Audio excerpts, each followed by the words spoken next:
One of the things Christopher Nolan is known for is his tendency to avoid the use of CGI in the production of his movies, but that doesn't mean he's never actually used it. Here are some of the biggest effects in Christopher Nolan movies that were done using CGI. First, we have Two-Face's face in The Dark Knight. This one might sound fairly strange at first because you probably just assumed it was makeup, but no, actually. Nolan felt that in this case, traditional makeup would have made it look like something was added to the face. But with CGI, it became possible for the effect to look like a subtraction. So that's what they went with, which makes sense, but it's kind of funny that in the same movie that they blew up an actual hospital, they CGI'd a face.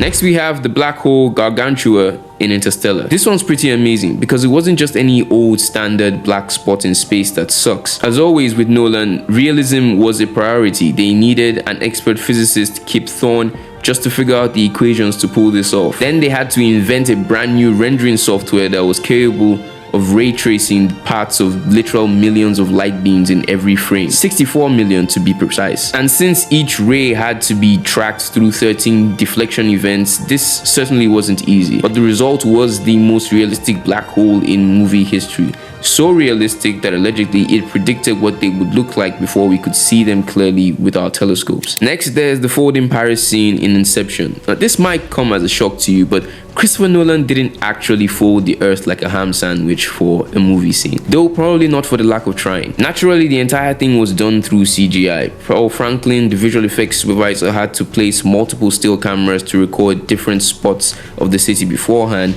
And even then, in designing the effects, they had the problem of lighting, because if you fold the city, you're going to block out the sun. So technically, you shouldn't be able to see anything. So they added 3 more suns. Modern problems require modern solutions. There are actually lots of more minor effects in his movies that use CGI, by the way. It's not just these rare occasions. But the point is, Christopher Nolan doesn't have some kind of personal vendetta against CGI, contrary to seemingly popular opinion. He just wants his films to look as realistic as possible, which usually means using practical effects. And if you enjoyed the video, don't forget to leave a like, subscribe, and donate to our Buy Me a Coffee account so we can keep making these videos. You can also check out our shop there with brilliant wallpapers from our in-house artists. And if you want to know why Interstellar's music is so popular, click on the video on screen right now.